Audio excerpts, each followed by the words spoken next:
जरा सोचिए, एक ऐसे इंसान के बारे में जो करीब 135 किलो का है, जो जो अपना गुजारा करने के लिए रात के अंधेरे में रेस्टोरेंट्स में कॉकरोच भगाने का काम करता है। और वो गहरे डिप्रेशन में भी है, राइट? हाँ, बिल्कुल। गहरे डिप्रेशन का शिकार है, जिसे पढ़ने लिखने में इतनी दिक्कतें हैं कि वो ढंग से एक पैराग्राफ तक नहीं पढ़ सकता, और जिसका बचपन भयानक शारीरिक और मानसिक प्रताड़नाओं से भरा रहा है। देखिए, कोई भी आम मनोवैज्ञानिक अगर इसे देखेगा तो यही कहेगा कि ये इंसान अंदर से पूरी तरह टूट चुका है। इसका भविष्य तो एकदम अंधकार में है। बिल्कुल। लेकिन फिर अचानक कुछ ऐसा होता है कि वही 135 किलो का लड़का दुनिया का सबसे सख्त इंसान, या कहें तो टफेस्ट मैन बन जाता है। मतलब वो एक एलीट नेवी सील बन जाता है और 100 मील की खतरनाक अल्ट्रा मैराथन दौड़ने लगता है। मतलब ये बदलाव सुनने में तो किसी फिल्मी कहानी जैसा लगता है। लेकिन सच बताऊं तो ये कोई चमत्कार या फिल्मी कहानी नहीं है। आज की इस गहन चर्चा में हमारे सामने जो स्रोत हैं, डेविड गॉगिन्स की किताब कांट हर्ट मी, वो इसी असाधारण सफर का एक बहुत ही व्यवहारिक, वैज्ञानिक और कड़वा विश्लेषण पेश करते हैं। मतलब ये चर्चा सिर्फ कुछ मोटिवेशनल बातें सुनने के बारे में नहीं है। अगर हम इसे विश्लेषणात्मक नजरिए से देखें तो ये इस बात का एक ब्लूप्रिंट है कि कैसे कोई इंसान अपने ही दिमाग की सीमाओं को हैक कर सकता है। उन मनोवैज्ञानिक जालों को काटने का तरीका जो हमें हमारी पूरी क्षमता तक पहुंचने से रोकते हैं। बिल्कुल, यही इस स्रोत का असली सार है। तो आज का हमारा मिशन यही है कि हम गॉगिन्स के अनुभवों से निकले उन 5 सबसे कड़े सबकों को गहराई से समझें, और जिन्हें समझने के बाद शायद किसी के पास भी अपनी कमियों का रोने का कोई बहाना नहीं बचेगा। तो चलिए इस मानसिक डिकोडिंग की शुरुआत करते हैं। हाँ, चलिए शुरू करते हैं। तो जब कोई इंसान 135 किलो का हो और उससे नेवी सील बनने का असंभव सा लक्ष्य हासिल करना हो, तो शुरुआत किसी बाहरी मोटिवेशन से नहीं होती। स्रोत बताते हैं कि बदलाव की सबसे पहली सीढ़ी है खुद से एक क्रूर सच बोलना, जिसे गॉगिन्स दी अकाउंटेबिलिटी मिरर कहते हैं, यानी जवाबदेही का आईना। बिल्कुल। गॉगिन्स का मानना है कि इस दुनिया में इंसान सबसे ज्यादा और सबसे सफाई से अगर किसी से झूठ बोलता है तो वो खुद से बोलता है। ये तकनीक बहुत सीधी लेकिन दर्दनाक है। रोजाना शीशे के सामने खड़े होना और खुद की कमियों को बिना किसी फिल्टर के स्वीकार करना। उन्होंने तो सचमुच अपने बाथरूम के शीशे पर पोस्ट-इट नोट्स लगाए थे, जिन पर उनकी कमियां और उनके लक्ष्य बिना किसी शराफत के लिखे होते थे। हाँ, और पता है, ये मुझे किसी डूबते हुए बिजनेस के उस ईमानदार ऑडिट की तरह लगता है जहां कोई लाग लपेट नहीं होती। जब तक कोई कंपनी ये नहीं मानेगी कि उसकी बैलेंस शीट घाटे में है, तब तक वो उस कंपनी को नहीं बचा सकती। सही कहा। झूठे आंकड़े दिखाकर एक सीईओ खुद को तसल्ली तो दे सकता है, लेकिन वो कंपनी को दिवालिया होने से नहीं रोक सकता। कॉर्पोरेट ऑडिट वाला ये तर्क यहाँ इंसानी दिमाग पर बहुत सटीकता से लागू होता है। लेकिन इसमें एक पेच है, राइट? हाँ, बिल्कुल। पेंच ये है कि हमारा दिमाग किसी भ्रष्ट अकाउंटेंट की तरह काम करता है, जो सच को छिपाने की कोशिश करता है। मनोविज्ञान में इसे कॉग्निटिव डिसोनेंस कहते हैं, यानी मानसिक असंगति। तो मतलब दिमाग खुद को बचाने के लिए झूठ बोलता है। एग्जैक्टली। हमारा दिमाग हमारी एक परफेक्ट और सुरक्षित छवि बनाए रखना चाहता है। जब असली सच्चाई उस छवि से नहीं टकराती तो दिमाग खुद ही बहाने गढ़ने लगता है, जैसे मेरा वजन इसलिए ज्यादा है क्योंकि मेरी हड्डियां भारी हैं, या फिर मैं आलसी नहीं हूं, मेरी परिस्थितियां ही खराब हैं। हाँ, या बचपन बुरा था इसलिए मैं आगे नहीं बढ़ पाया।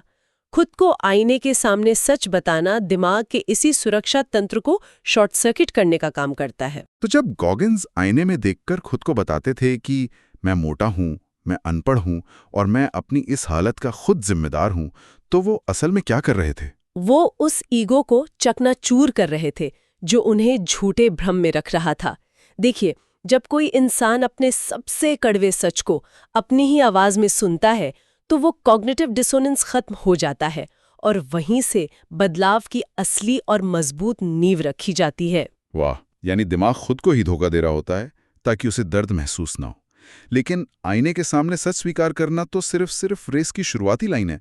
असली चुनौती तब आती है जब उस सच को बदलने के लिए पसीना बहाना पड़ता है। बिल्कुल, और यहीं पर लोग अक्सर हार मान लेते हैं। मान लीजिए उसी 135 किलो के इंसान ने तय किया कि वो आज से दौड़ लगाएगा।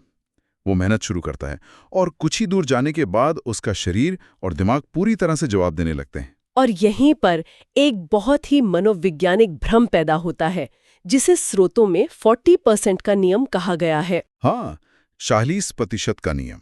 स्रोतों में ये बहुत स्पष्ट रूप से बताया गया है कि जब इंसान का दिमाग चीख चीख कर ये कहने लगता है कि बस अब और नहीं होगा, मैं पूरी तरह थक गया हूं, मेरी सांसें उखड़ रही हैं, तब असल में उस इंसान ने अपनी क्षमता का केवल 40% ही इस्तेमाल किया होता है। बाकी का 60% हिस्सा उसके दिमाग के पास पूरी तरह से सुरक्षित रहता है। लेकिन एक सवाल उठता है, हम कैसे पहचानें कि ये सिर्फ दिमाग का खेल है और शरीर की असली लिमिट नहीं है? क्योंकि दर्द तो बिल्कुल असली महसूस होता है ना। ये सवाल बहुत लाजमी है। जब फेफड़े जल रहे हों, मांसपेशियां फटने को तैयार हों, तो ये 40% का आंकड़ा कैसे सच हो सकता है? मतलब नेवी सील की ट्रेनिंग में, जिसे हेल वीक कहते हैं, जहां हफ्ते भर सोने नहीं दिया जाता, तब तो शरीर सच में टूट रहा होता है। देखिए, ये भ्रम इसलिए पैदा होता है क्योंकि हम दर्द को शरीर की अंतिम सीमा मान लेते हैं।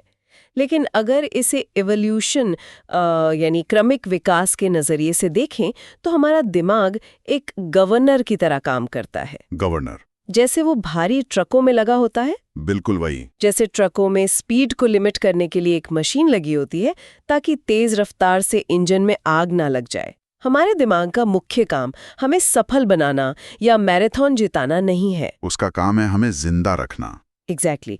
दर्द और थकान शरीर के टूटने की आवाज नहीं है, बल्कि ये दिमाग का अर्ली वार्निंग सिस्टम है। जब हम अपनी सामान्य सीमा से थोड़ा भी बाहर जाते हैं तो दिमाग पैनिक करने लगता है और अलार्म बजा देता है कि बस वापस अपने कंफर्ट जोन में लौट आओ। हाँ, नेवी सील ट्रेनिंग के दौरान गॉगिन्स के पैरों में स्ट्रेस फ्रैक्चर हो गए थे, हड्डियां टूट रही थीं।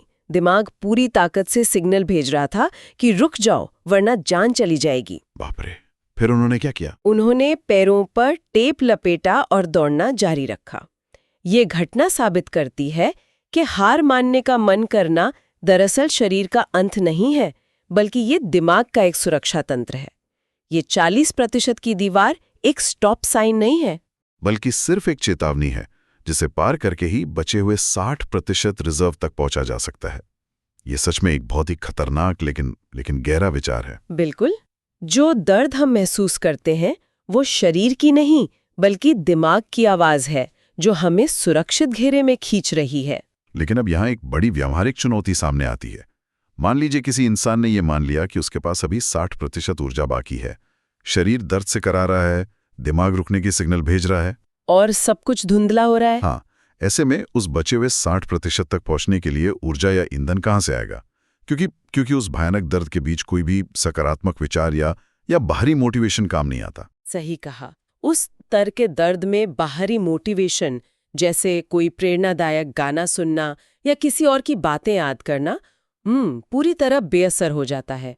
ऐसे समय के लिए एक बेहद निजी और शक्तिशाली आंतरिक उपकरण की जरूरत होती है। और यहीं पर स्रोत एक बहुत ही अनोखे कॉन्सेप्ट की बात करते हैं, द कुकी जार। अब जाहिर है ये कोई असली बिस्किट या कुकीज का डिब्बा नहीं है। नहीं, बिल्कुल नहीं। स्रोत बताते हैं कि ये इंसान के दिमाग में उसकी अपनी पुरानी जीतों, संघर्षों और सफलताओं का एक कलेक्शन है। ये उन पलों का खजाना है जब सब कुछ नामुमकिन लग रहा था, लेकिन फिर भी उस मुश्किल को पार कर लिया गया था। ये बहुत दिलचस्प है। इसे समझना हो तो मैं इसे इस तरह से देखता हूं। ये किसी वीडियो गेम में छुपे हुए उस पावर अप की तरह है। जब गेम में कैरेक्टर की हेल्थ बार बिल्कुल खत्म होने वाली होती है, स्क्रीन लाल रंग से चमकने लगती है और गेम ओवर होने ही वाला होता है। हाँ, तब वो अपनी इन्वेंट्री से वो पावर निकाल कर पी लेता है और उसकी ऊर्जा वापस आ जाती है। क्या ये कुछ वैसा ही काम करता है? ये वीडियो गेम वाली एनालॉजी बहुत सटीक है, क्योंकि ये समझाती है कि संकट के समय दिमाग कैसे काम करता है। न्यूरोलॉजिकल स्तर पर जब इंसान भयानक दबाव या दर्द में होता है तो उसके दिमाग का वो हिस्सा जो डर को नियंत्रित करता है, अमिगडाला, वो हावी हो जाता है। अच्छा, तो अमिगडाला को लगता है कि बस अब सब खत्म? हाँ, उसे लगता है कि इस स्थिति से कभी बाहर नहीं आ पाएंगे।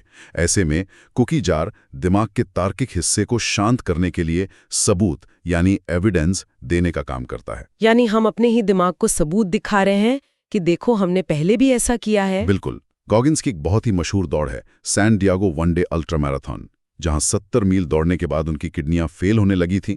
वे एक कुर्सी पर गिर पड़े थे और उनके शरीर से खून निकल रहा था। ओह गॉड! ऐसे में तो कोई भी रुक जाएगा। उस वक्त बाहरी दुनिया की कोई ताकत उन्हें नहीं उठा सकती थी। तब उन्होंने अपने मानसिक कुकी जार में हाथ डाला। उन्होंने याद किया कि कैसे एक अनपढ़ और डिप्रेशन का शिकार लड़का नेवी सील बना था, कैसे उन्होंने अपने वजन को कम किया था। तो अतीत की वे सफलताएं वर्तमान के मुश्किल वक्त से बाहर निकलने के लिए एक सीढ़ी बन गई। हाँ, जब कोई खुद को याद दिलाता है कि मैंने पहले भी ऐसा दर्द सहा है, तो वो असल में अपने दिमाग के पैनिक को डेटा देकर शांत कर रहा होता है कि चुनौती पार की जा सकती है। तो एक तरह से हम अपने ही पुराने रिकॉर्ड्स का इस्तेमाल करके अपने दिमाग की इस डर को शांत कर रहे हैं और उसे आगे बढ़ने पर मजबूर कर रहे हैं। हमने आईने में सच देखा, 40% के नियम को समझा और कुकी जार से ईंधन भी ले लिया। इस तरीके से किसी एक बड़ी मुश्किल से तो निकला जा सकता है, लेकिन रोजमर्रा की जिंदगी में इसे लागू कैसे किया जाए? हर दिन इस ऊर्जा को कैसे बनाए रखा जाए? इसके लिए स्रोतों में एक बहुत ही सख्त कदम की बात की गई है, दिमाग को कैलस करना, यानी उसे इतना सख्त बना लेना कि उस पर किसी चीज का असर ही ना हो। जिम का उदाहरण यहाँ बड़ा शानदार बैठता है। जब कोई इंसान पहली बार भारी वजन उठाता है तो उसके हाथों की मुलायम खाल छिल जाती है, छाले पड़ जाते हैं और दर्द भी बहुत होता है। बिल्कुल। लेकिन जब वो लगातार कई महीनों तक वही वजन उठाता रहता है तो हाथों की खाल सख्त हो जाती है, वहां कैलस बन जाते हैं। फिर उसे उस लोहे से कोई दर्द नहीं होता। स्रोतों का कहना है कि ठीक इसी तरह दिमाग को सख्त बनाना होता है, और इसका तरीका है जानबूझकर रोज वो काम करना जिनसे डर लगता है या जो बिल्कुल नापसंद है। जैसे कड़ाके की ठंड में दौड़ना, बहुत जल्दी उठना या कोई ऐसी चीज सीखना जो बहुत उबाऊ हो। लेकिन यहाँ मुझे एक उलझन है। कैसी उलझन? मुझे ये एक तरह की सनक लग रही है। तो आखिर इस सब का मतलब क्या है? क्या हमें जानबूझकर खुद को असुविधा या दर्द में डालना चाहिए? क्या ये खुद को बेवजह परेशान करना नहीं है? ये सवाल बहुत लोग पूछते हैं। मतलब जिंदगी में तो वैसे भी बहुत मुश्किलें आती हैं, कभी आर्थिक परेशानियां, कभी बीमारियां, तो हम खुद अपने लिए नई मुश्किलें क्यों खड़ी करें? क्या इसके पीछे मांसपेशियों के निर्माण जैसा ही कोई विज्ञान काम करता है? देखिए, सनक और जानबूझकर की गई मानसिक प्रैक्टिस के बीच एक बहुत बारीक रेखा है। इसे न्यूरोप्लास्टिसिटी के विज्ञान से समझा जा सकता है। अच्छा, न्यूरोप्लास्टिसिटी। हाँ, आज की दुनिया में आराम बहुत आसानी से मिल जाता है, जिससे हमारा दिमाग कमजोर पड़ गया है। जब कोई इंसान अपनी मर्जी से किसी असुविधा को चुनता है तो वो असल में अपने डोपामाइन सिस्टम को दोबारा कैलिब्रेट कर रहा होता है। तो मतलब हम जानबूझकर डोपामाइन को रीसेट कर रहे हैं। एग्जैक्टली। जानबूझकर असुविधा का सामना करना खुद को सजा देना नहीं है, बल्कि यह भविष्य के लिए एक कवच तैयार करना है। इसका फायदा ये होता है कि जब जिंदगी अचानक कोई बड़ा झटका देती है, कोई ऐसी त्रासदी जिसे चुना नहीं गया था, तब दिमाग टूटता नहीं है। जो लोग हमेशा कंफर्ट जोन में रहते हैं, वे अचानक आने वाली मुश्किलों के सामने बिखर जाते हैं। सही कहा। दिमाग में कॉल्स बनाने का मतलब है अपनी भावनाओं की सहन शक्ति को इतना बढ़ा लेना कि अनचाहे तूफानों के समय इंसान एक चट्टान की तरह स्थिर रह सके। मतलब हम जानबूझकर रोज छोटे छोटे झटके ले रहे हैं ताकि जब जिंदगी कोई बड़ा भूकंप लाए तो हमारी मानसिक इमारत गिरे नहीं। ये मानसिक मजबूती का एक बहुत ही प्रोएक्टिव तरीका है। बिल्कुल। लेकिन जब किसी इंसान का दिमाग इतना सख्त, इतना मजबूत हो जाता है तो उसका असर केवल उस अकेले व्यक्ति तक सीमित नहीं रहता। उसकी ये ऊर्जा उसके आसपास के माहौल और उसके विरोधियों पर भी पड़ने लगती है। और यहीं से हम इस स्रोत के आखिरी और सबसे दिलचस्प सबक की ओर आते हैं, टेकिंग सोल्स, यानी दूसरों के दिमाग पर कब्जा करना। हाँ, स्रोतों में ये बताया गया है कि जब कोई इंसान किसी बहुत ही मुश्किल मुकाबले या प्रतिस्पर्धा में होता है तो उसे इतनी भयंकर मेहनत करनी चाहिए, अपने दर्द को इतनी खामोशी से सहना चाहिए कि उसका विरोधी उसे देखकर ही अंदर से हार मान ले। अपनी काबिलियत को इतने ऊंचे स्तर पर ले जाना कि दूसरे लोग उस पर शक ही ना कर सकें। लेकिन अगर ईमानदारी से कहूं तो ये टेकिंग सोल्स शब्द सुनने में थोड़ा आक्रामक लगता है। ऐसा लगता है जैसे किसी को नीचा दिखाने या उसे कुचलने की बात हो रही है।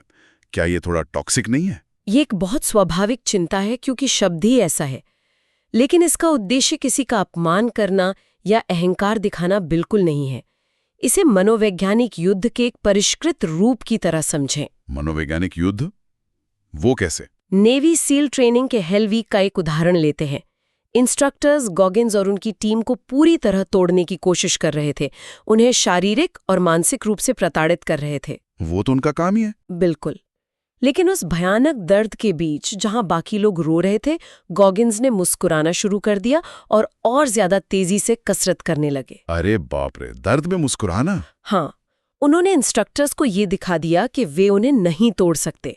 जब दो लोग किसी मुकाबले में आमने सामने होते हैं तो दोनों ही थके हुए होते हैं, दोनों दर्द में होते हैं। ऐसे में अगर एक इंसान उस दर्द के बीच मुस्कुरा दे या अपनी गति बढ़ा दे तो वो असल में अपने विरोधी के दिमाग का वो 40% वाला गवर्नर एक्टिवेट कर देता है। अच्छा, तो हम असल में सामने वाले के 40% वाले अलार्म को ट्रिगर कर रहे हैं।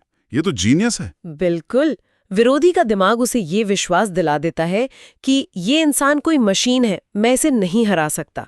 ये किसी को नीचा दिखाना नहीं है, बल्कि अपनी अथक उत्कृष्टता और मेहनत से सामने वाले का आत्मविश्वास जीत लेना है। अपने प्रदर्शन को एक अकल्पनीय स्तर तक ले जाना जो दूसरों के लिए एक मिसाल बन जाए। हाँ, और जब ऐसा होता है तो सामने वाले के मन में डर के साथ साथ एक गहरा सम्मान भी पैदा हो जाता है। तो ये अपनी ऊर्जा से सामने वाले की ऊर्जा को बदल देने की कला है। ये वास्तव में कमाल का विचार है। तो चलिए आज की इस पूरी गहन चर्चा को समेटते हैं। बिल्कुल। इन सभी स्रोतों से और इस असाधारण यात्रा से जो सबसे बड़ी बात सामने आती है वो ये है कि जिंदगी की सबसे बड़ी रुकावट कोई बाहरी ताकत, किस्मत या आसपास के लोग नहीं है। सबसे बड़ी रुकावट इंसान का अपना ही दिमाग है।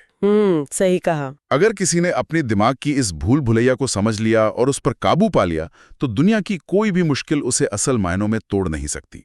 और ये समझना भी उतना ही महत्वपूर्ण है कि ये सबक सिर्फ नेवी सील कमांडोज या दुनिया के टॉप एथलीट्स के लिए नहीं बने हैं। हर इंसान की जिंदगी में एक कंफर्ट जोन होता है, चाहे वो ऑफिस का काम हो, पढ़ाई हो, रिश्ते हों या सेहत हो। बिल्कुल।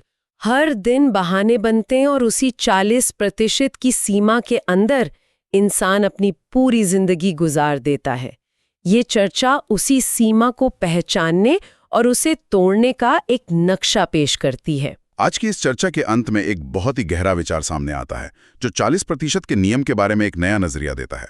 जरा सोचिए, अगर इंसानी दिमाग सच में क्षमता के केवल 40% पर ही एक अदृश्य दीवार खड़ी कर देता है, जो कि वो करता ही है। हाँ, तो इस दुनिया में ऐसे कितने लक्ष्य, ऐसे कितने महान सपने रहे होंगे जिन्हें सिर्फ इसलिए छोड़ दिया गया क्योंकि दिमाग ने पहली ही बड़ी मुश्किल में हार मान लेने का सिग्नल दे दिया था। बहुत से सपने ऐसे ही टूट जाते हैं। अगर सिर्फ आज के दिन कोई इंसान अपने किसी भी काम में सिर्फ 10% और आगे बढ़ने का फैसला करे, उस दर्द या थकान के अलार्म को नजरअंदाज करके बस एक कदम और उठाए, तो कल सुबह आईने के सामने खड़े उस इंसान की जिंदगी कितनी अलग हो सकती है। ये सोचने वाली बात है। ये एक ऐसा विचार है जो इंसानी सीमाओं की पूरी परिभाषा को बदल कर रख देता है, और ये वास्तव में विचार करने योग्य है।